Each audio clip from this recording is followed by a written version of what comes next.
It's Bitcoin, y'all.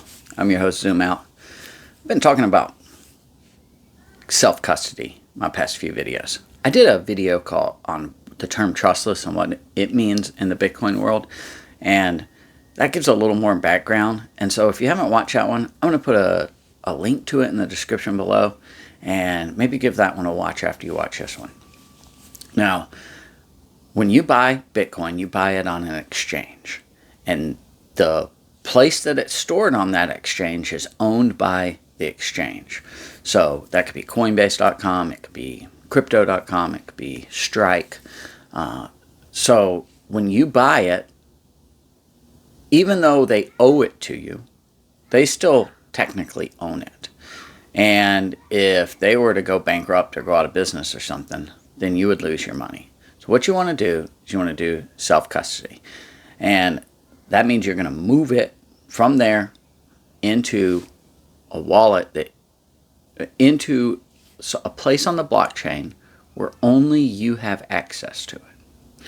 And so when you generate a wallet, you're generating, you can use different programs out there to do that. There's one called MetaMask, there's Trust Wallet, there's Ledger and Tracer, and those are the hard wallets. They're like little USB drives. And so you use one of those, you create your own wallet, and you get a public key and a private key. Now the public key, you could think about it, imagine you're living in an apartment or a group setting, you got one of those mailboxes that has lots of little mailboxes, and you have to get a key, you have to use your key to get into it. Okay.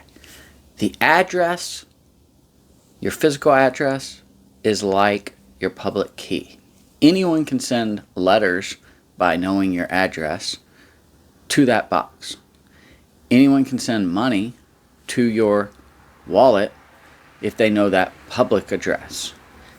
The private key is like, it's either 12 or 24 words long.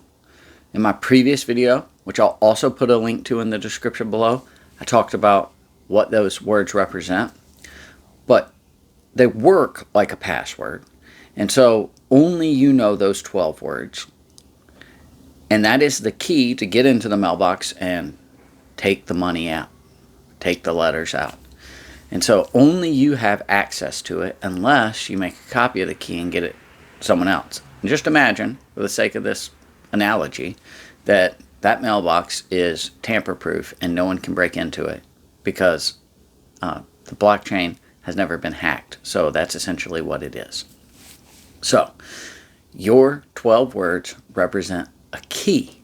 Now the Ledger and the Nano, Ledger has one called Nano, and then Tracer has the little thumb drives. Those will actually hold the 12 words on it for you.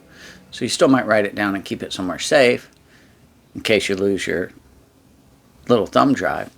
But by plugging in your thumb drive, it tells those 12 words if you want to move the money or do anything with it, instead of you having to type them in. And there's some reasons for that.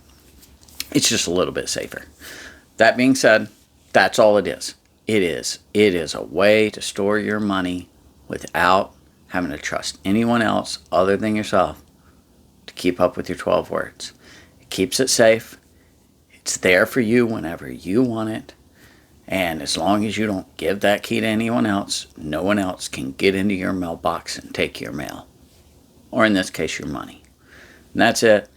I hope you enjoyed this video. I hope that that analogy kind of makes a little bit more sense of it. And if you enjoyed this video, hit the like and subscribe, share with your friends. And thank you for listening today. I'll be back.